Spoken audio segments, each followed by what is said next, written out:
After 6 months in office as president, George Bush at last decided it was time for a summit with Mikhail Gorbachev. I said, I want to meet Gorbachev, and I want to do it soon. I felt it was important, but we had different feelings inside our administration. Still some wariness about the reality of the change and what Gorbachev's heartbeat really was, what his pulse really was. The George Bush administration spent a long time deciding what their policy should be, whether to continue that of President Reagan when George Bush was vice president, or to make a change. Bush and Gorbachev would meet to try to end the Cold War. But for Gorbachev, beset by problems at home, the question was, would the Soviet Union itself survive?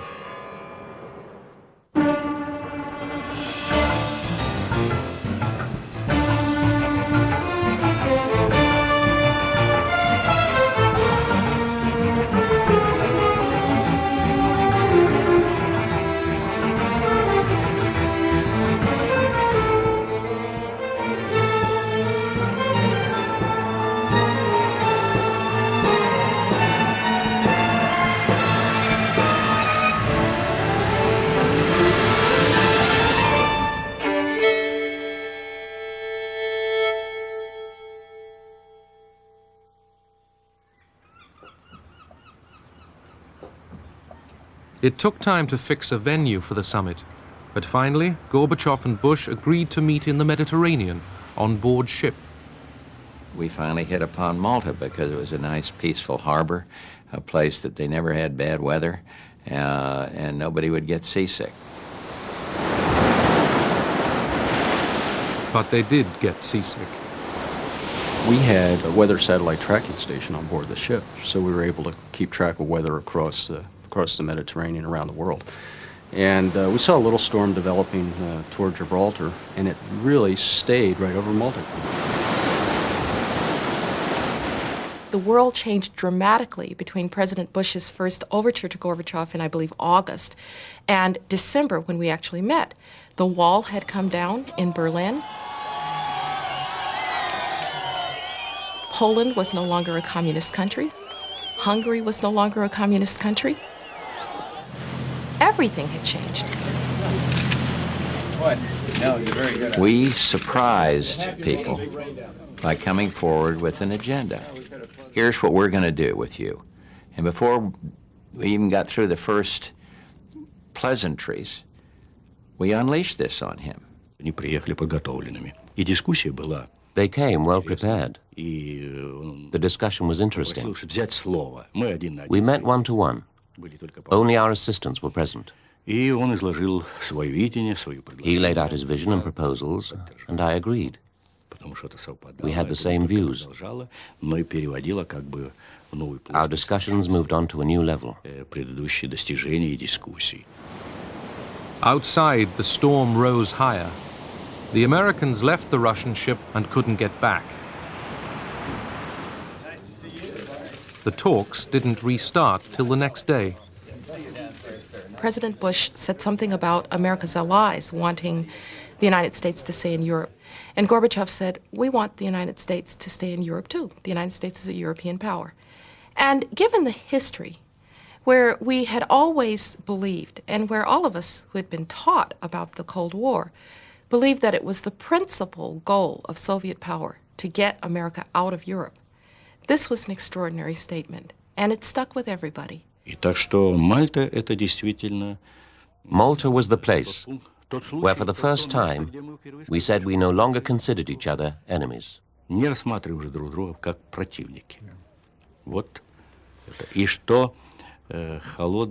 Sentence was passed on the Cold War. Leaving Malta, Gorbachev now had to face grave difficulties within the USSR. Beyond its borders, he could accept change.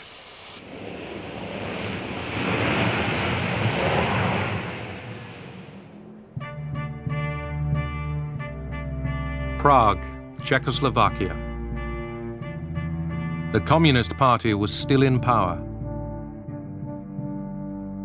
On November the 19th, Civic Forum, an opposition group, was formed. Among them, the playwright Václav Havel. They met in the Magic Lantern Theatre, underground. Society was already pregnant with problems. It was clear that sooner or later the regime would collapse, but nobody knew exactly when or how. In this sort of situation, a snowball can start an avalanche.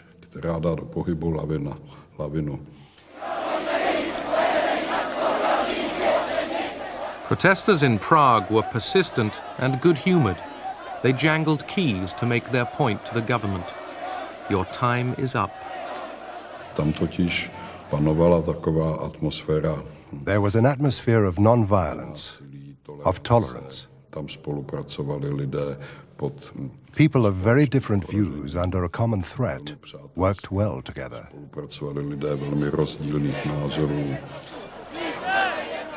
It worked. A sekretariátu UVKSČ dávají své funkce k dispozici.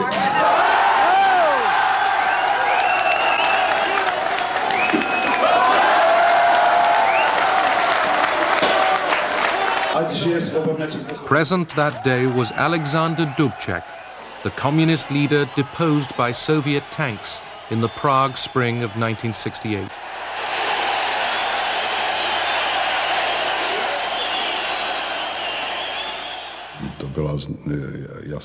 It was a clear sign that the regime was starting to give up. It didn't give up easily, but it was an important breakthrough.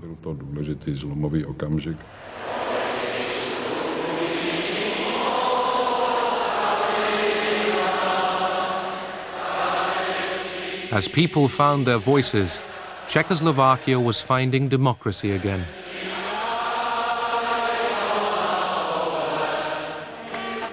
Before the year's end, Václav Havel was elected president. It came to be called the Velvet Revolution. No blood was spilt here.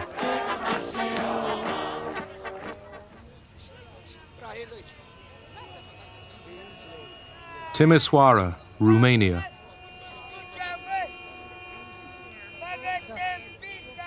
In mid-December, during riots against the communist regime of Nicolae Ceausescu, security forces shot dead 73 men and women.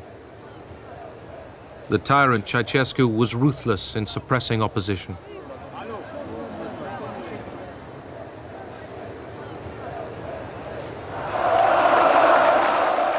In Bucharest, on December the 21st, the Romanian government staged a pro-Ceausescu rally. These workers were sent here to cheer him. Doresc de asemenea să adresez mulțumiri inițiatorilor și organizatorilor acestei mari manifestări populare din București, considerând aceasta ca o... The crowd began to jeer. State television took the pictures off the air.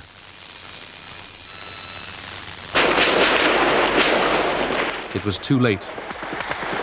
There was fighting throughout the night.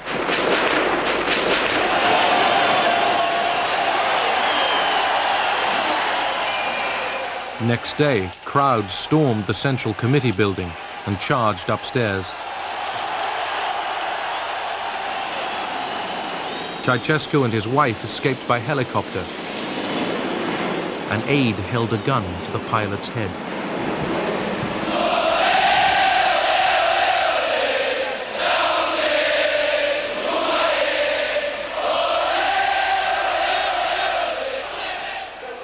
It was important to call on the whole population of Romania to get out on the streets so that they could paralyze the country. And that was what happened.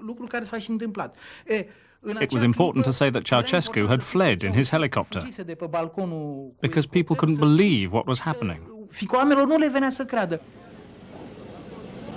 That same day, Ceausescu was captured. He and his wife had got just 45 miles from Bucharest. In the muddle and confusion that followed, different factions fought it out in the streets.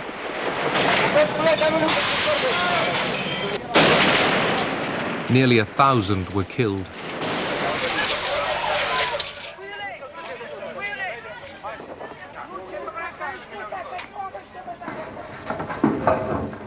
The Ceausescus were tried by court-martial. Unanimitate de voturi pe inculpații Ceaușescu Nicolae și Ceaușescu Elena la pedeapsa capitală și confiscarea totală a averii pentru săvârșirea infracțiunilor de genocid prevăzut de art 357 alineatul 1 litera C cod penal. Nu e voie să le legați. Nu, ne legați. Stați la loc, băieți, nu mă legați, mă, e rușine. E rușine, m-am crescut ca o mamă. Stați la loc, mă. Ce e asta? Rupeți mâna, dați-mi drumul la mână. Dați-mi drumul. Sentence was carried out.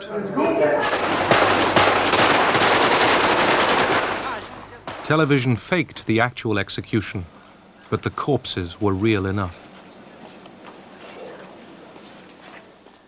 It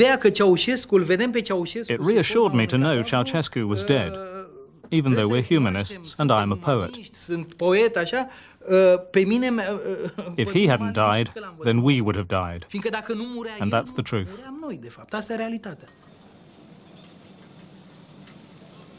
The executioners took care their victim could be recognized.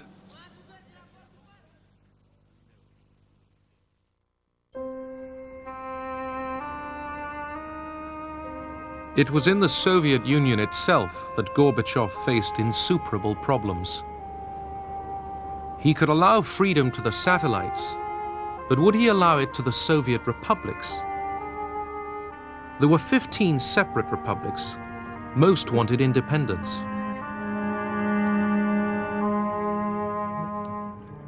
The Soviet Communist Party was losing control. Goods in the shops were scarce. We rightly chose freedom, democracy, glasnost and pluralism. But we got one thing wrong. People judged the state of the country by what they could or couldn't buy in the markets and shops.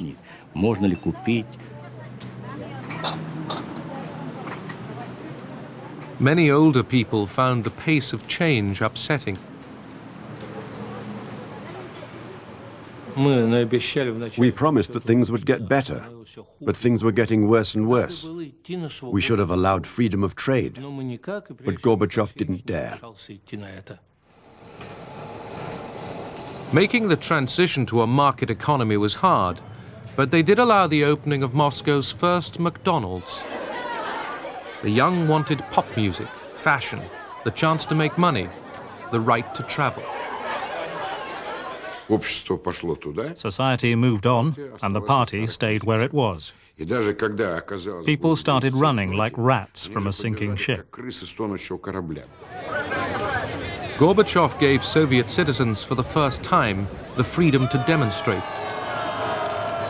Now demonstrations called for an end to the Communist Party's monopoly of power. But communist hardliners opposed reform. Despite them, Gorbachev, himself a communist, chose pluralism. The Communist Party, which had ruled since the October Revolution of 1917, would have to share power with others. It was a complete break with the practice of Lenin and Stalin. Of the 15 republics of the Soviet Union, the Russian Federation was the largest. Most were responding to Gorbachev's loosening control with demands for national freedom. In the Baltic states of Estonia, Latvia, and Lithuania, annexed by Stalin in 1940, the demand was total independence.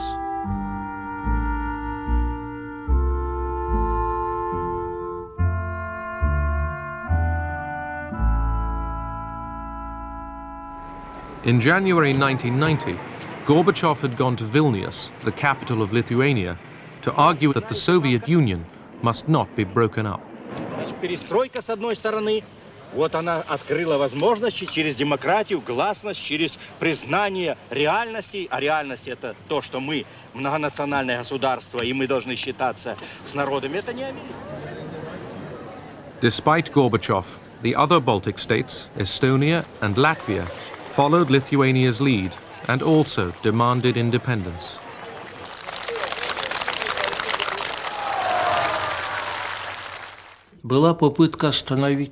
He was trying to dam a river that was in full flood.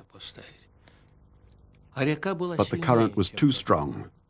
It broke the dam and flooded everything in its path. Boris Yeltsin had been Communist Party chief in Moscow. Popular, ambitious, he now used economic discontent to weaken Gorbachev and the Soviet Union. In May 1990, he was chosen parliamentary leader of the Russian Republic. Yeltsin is a very good man for Russian people. Gorbachev, Bush, goodbye, goodbye, goodbye, goodbye. People began to question Gorbachev's reforms. They started to listen to demagogues who promised that everything would be better tomorrow.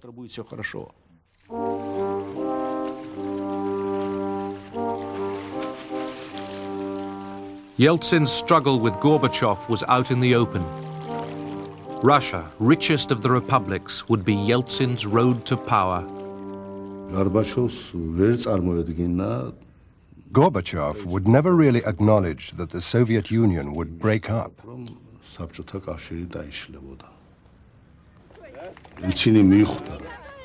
Yeltsin recognized that it was inevitable. And he was one of the first to take the initiative, saying that Russia should declare its sovereignty and independence. Indeed, that's how he actually urged the other republics to become independent.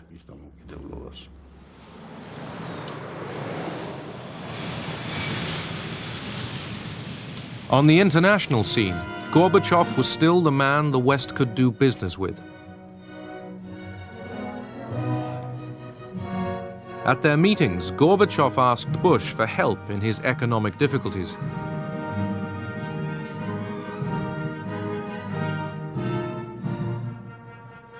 Bush warned Gorbachev not to use violence if the Baltic states pushed for independence. It looked like the Soviet Union was coming unstuck a little bit. At that point, I think we started to believe we were in a race to try to finish the business of ending the Cold War with Gorbachev still in power.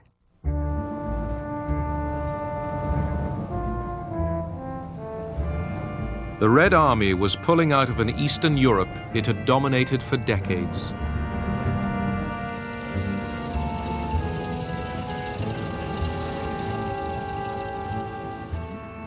In Germany, the troops would leave a question mark behind them. Divided by the Cold War, Germany was moving towards unification. Would the Soviet Union really allow a united Germany to belong to the West's military alliance, NATO?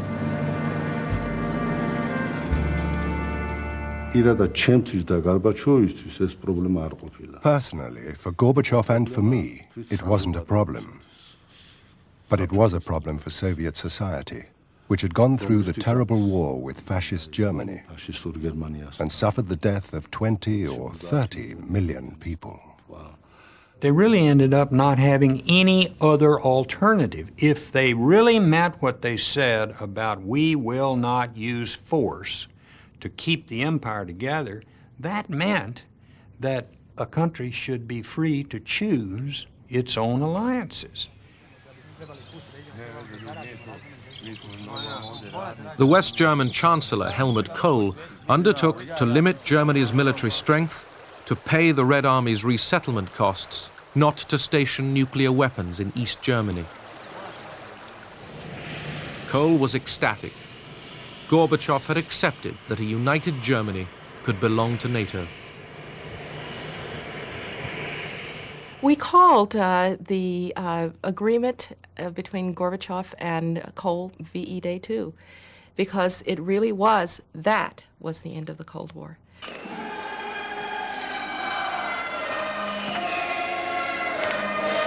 The divided Germany at the heart of the Cold War was reunited.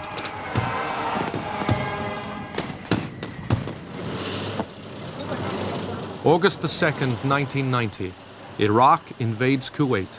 Iraq was a Soviet ally. In spite of Iraqi-Soviet ties, Secretary of State Baker succeeded in persuading Shevardnadze to a joint condemnation of the invasion. The minister has indicated that there was some difficulty on the part of the Soviet Union in coming to this agreement. Shevardnadze had consulted Gorbachev, but he knew their hardline enemies would use it against them.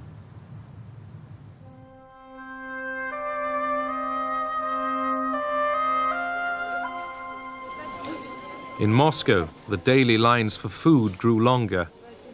Tempers rose.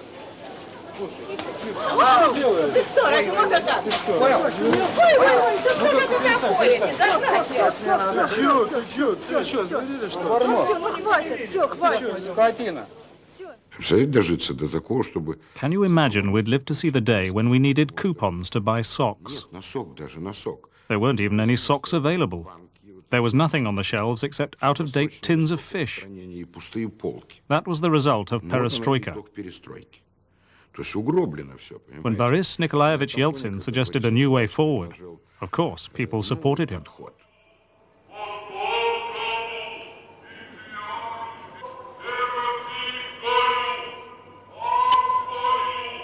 Russia, where Yeltsin and his radical Democrats were taking over, had practically declared independence from the Soviet Union. They adopted law after law that replaced the laws of the Soviet Union.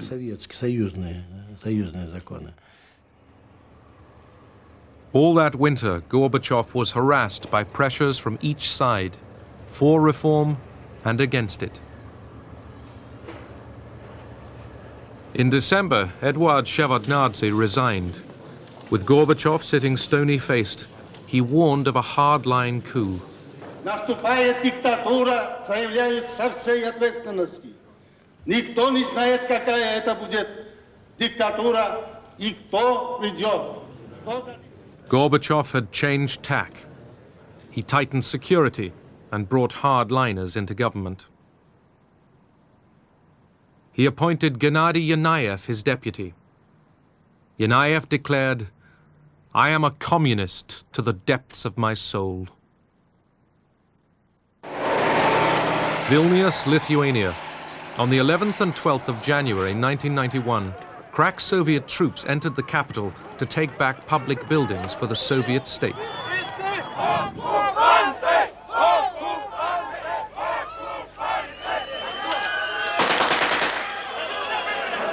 Lithuanians flocked to defend their parliament and the radio and television stations.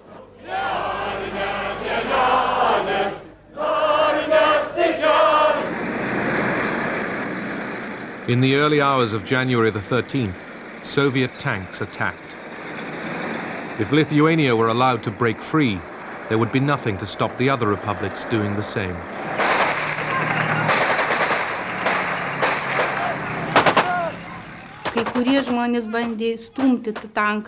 Some people tried to push the tank back with their bare hands.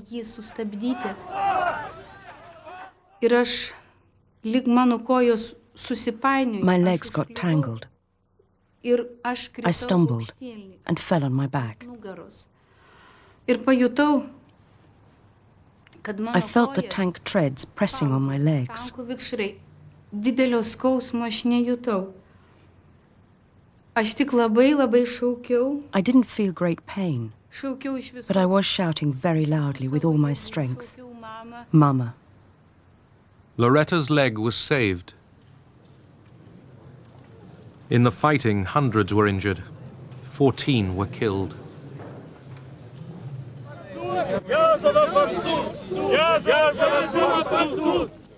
In Moscow, thousands marched to protest against the crackdown.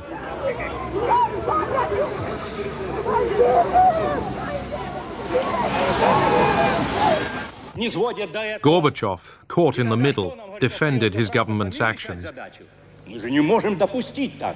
Ни центр, ни республики не можем стать на такую, чтобы не видеть это, что если ситуация такая возникает, там трудно предсказать, что может произойти. Army Day, 1991. The banners say, "Strong Army, Strong Union," and "No to capitalism in the Soviet Union." Back to the old ways.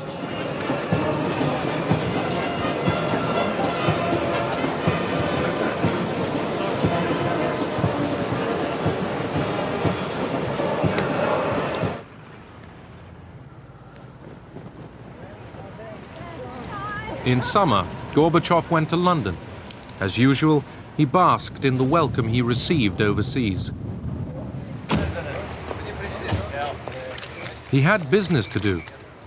At the United States Embassy, he met Bush and agreed the terms of another New Deal on arms limitation.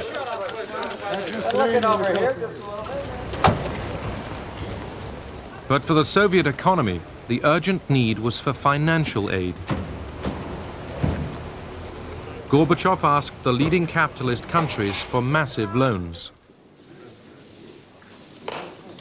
In seeking to end the Cold War, he was doing them all a favor. But in spite of the smiles and the handshakes, they turned him down flat.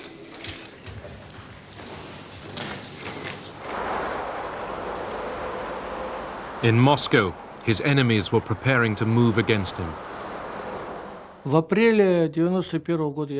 wrote a letter to Gorbachev, warning him that trouble was brewing. He replied, "Alexander, you overestimate their intelligence and courage." In July, I resigned. I said, "Something's cooking, I can sense it." He ignored me and went on holiday.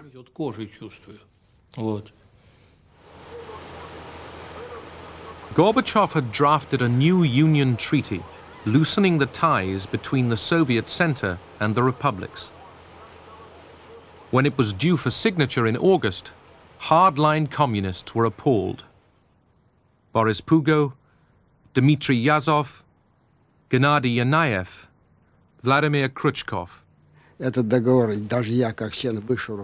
I read the text for the first time on the 15th of August, I was amazed by the fact that we only had 4 days left to the end of the Soviet Union. On August the 18th, a delegation arrived in the Crimea, where Gorbachev was on holiday. They demanded he declare a state of emergency and hand over power. He refused and was put under house arrest. On August the 19th, Moscow awoke to the sound of tanks and the news that Gorbachev was ill. An emergency committee had taken over.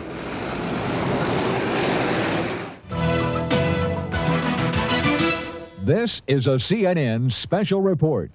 Soviet President Mikhail Gorbachev is, according to the official Soviet TASS news agency, out of office at this hour, replaced by his vice president, Gennady Yanayev. The White House, we are told, has now been informed. President Bush is apparently checking with officials on the situation. Well, let me make a few comments about these momentous and stunning events. While we're still watching the situation unfold, and it still is unfolding, all is not clear, it seems clearer all the time that contrary to official statements out of Moscow, that this move was extra-constitutional. In Moscow, confused and concerned, people began to gather at the Russian Parliament building, the White House. No one knew where or how Gorbachev was, or what was really happening. Boris Yeltsin, Gorbachev's enemy and rival, defended him and the Constitution. Давайте будем держаться твердо. Не пройдет реакция. Реакция не пройдет. Нет.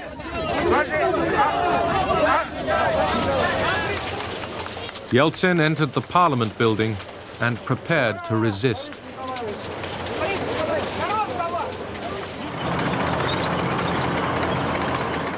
The coup had not succeeded in seizing power outright. Soldiers were refusing to obey the emergency committee. Some commanders turned their tanks around. Я очень рада, что солдаты наши нас поняли. Die Soldaten haben uns verstanden, das ist so eine Freude für uns. Я надеюсь, что это был не только приказ их командира, но и их внутреннее желание. Anxious crowds grew throughout the day. On the evening of the 19th, nervously, the plotters held a televised press conference. Советский народ был информирован о создании комитета по чрезвычайному положению. They were frightened. They had shaking hands. It was clear they didn't know what to do. At the same time, I felt scared because, God forbid, they should really come to power. What would happen then?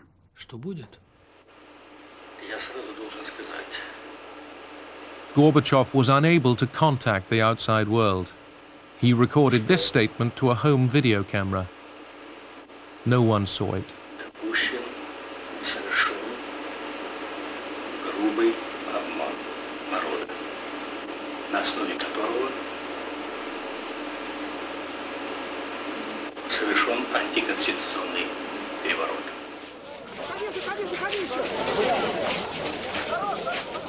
As night fell, fears grew that the emergency committee, increasingly desperate, might order an attack on the White House and its defenders.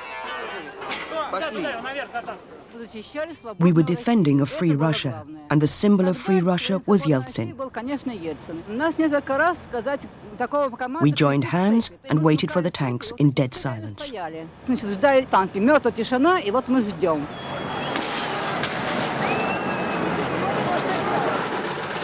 As the armored vehicles moved among them, 3 young men were killed.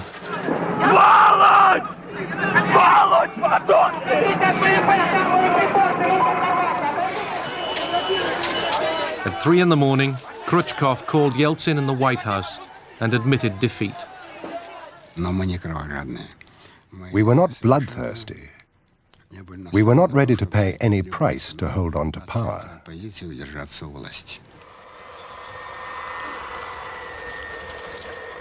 Yeltsin sent a plane to bring Gorbachev back to Moscow. He arrived early on August the 22nd. Все, что мы сделали после 1985 года, уже дало свои реальные плоды. Общество, люди наши стали другими, и это было главным препятствием на пути этой авантюры, на которой встали группа лиц. Far more was changed than Gorbachev realized. Yeltsin was the victor and was now in command. Сегодня приняло решение объявить государственным флагом России трехцветный флаг.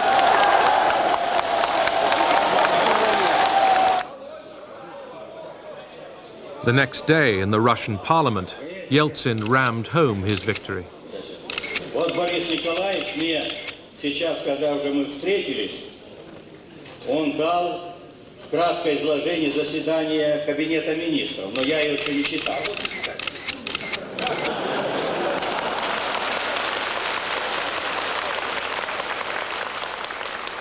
Humiliated by Yeltsin, And at last realizing that the Communist Party of the Soviet Union's role was finished, Gorbachev resigned as General Secretary.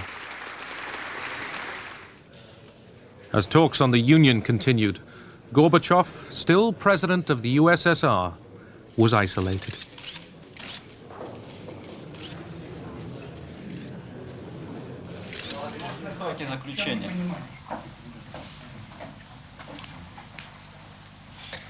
Главное, на что ушло, наверное, половина времени, каким быть союзу.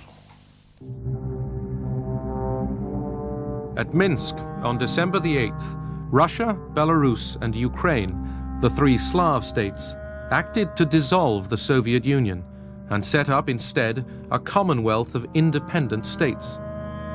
The Soviet Union was finished, and so was Mikhail Gorbachev. They told George Bush before telling Gorbachev what they'd done. It's disgraceful to tell the President of the United States and not bother to inform the President of your own country. It's shameful. Absolutely contemptible. It's dirty.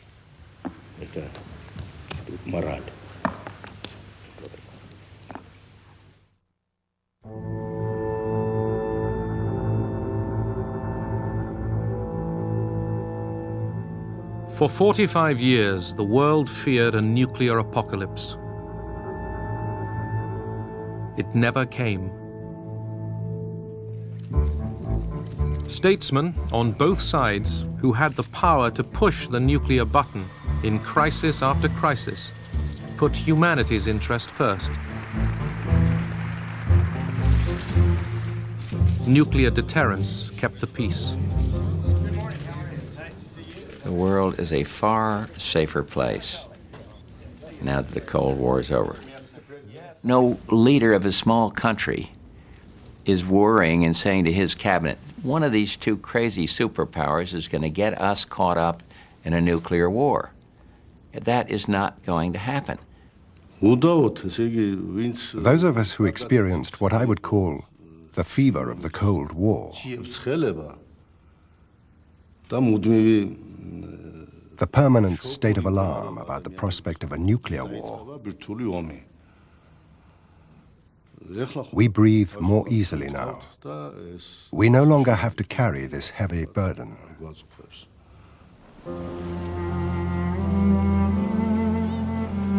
The Cold War ended peaceably, but need it have begun? Could it all have been avoided when East and West were comrades back in 1945? We missed our chance because there were so many suspicions on both sides.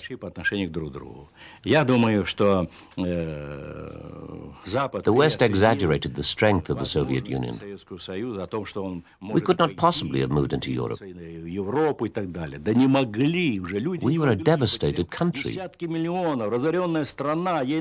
We'd lost millions of people. I can't imagine any circumstances under which we could have gotten along with Uncle Joe Stalin. I can imagine no circumstances under which we could have worked out our problems with Russia earlier than we did, or in a different way. I've come to the conclusion we did it pretty goddamn well. Millions who might have died in nuclear conflict lived and prospered. But there were costs, human and material, and a price to pay. The manufacture and testing of nuclear weapons left a continuing mark. The legacy of the Cold War really means that the Cold War is still going on. It's going on because the air, water, and soil are polluted. It's very expensive and difficult to overcome this legacy. It's really a delayed action time bomb.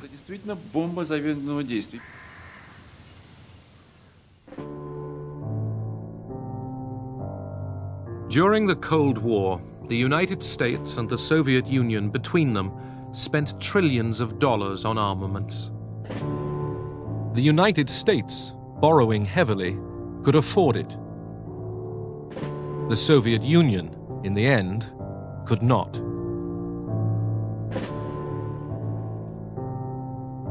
Part of that vast cost was necessary to maintain the balance on which world peace depended. Some of it was wasted.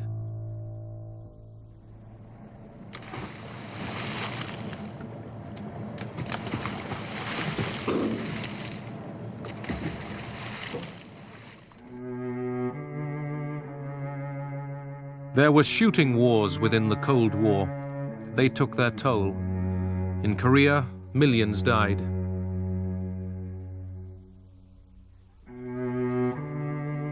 And millions in Vietnam, soldiers and civilians.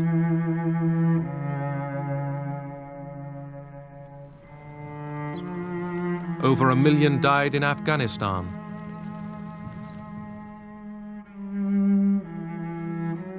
Hundreds of thousands died in Africa and in Central America. Some of these wars would have happened anyway. The Cold War made them more deadly.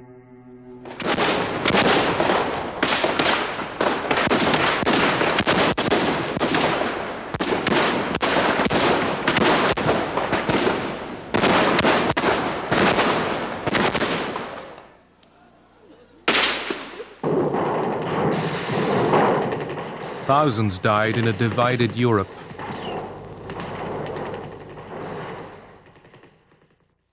$200 at the Berlin Wall.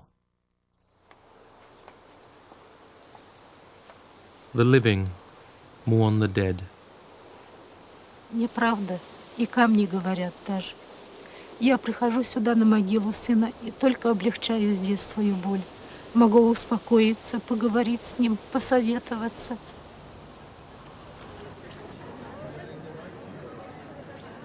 And look, he's right here, where my lips can reach him.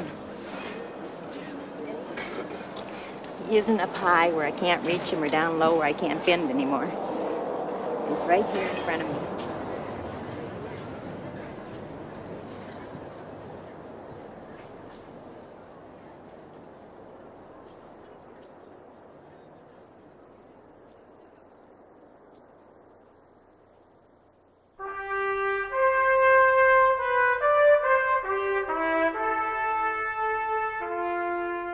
The Cold War was a clash of ideologies, and the big Cold War loser was Marxism-Leninism.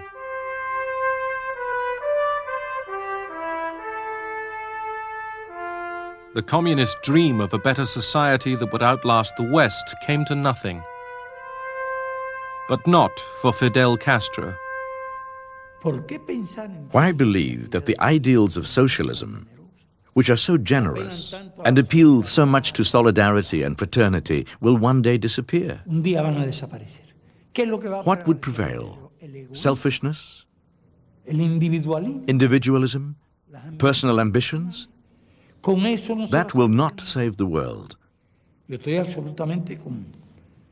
Of that I'm absolutely convinced.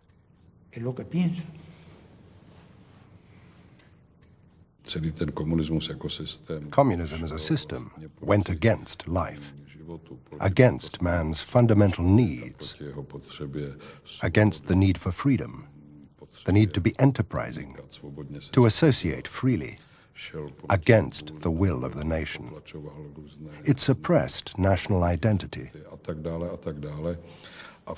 Something that goes against life may last a long time, but sooner or later it will collapse.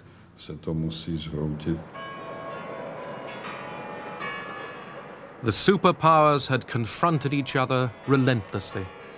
Now, under intolerable pressure, one side withdrew. Gorbachev had done as much as anyone to end the Cold War. He called Bush and told him this was his last day in office. There was a kind of sadness. The finality of it hit me pretty hard, and it was Christmas time, and holiday time. And I felt that a friend was hurt, and I wasn't happy about that. That night, the red flag of the Soviet Union was lowered for the last time.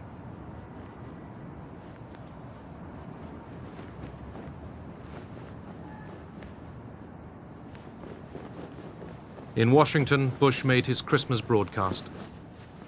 For over 40 years, the United States led the West in the struggle against communism and the threat it posed to our most precious values.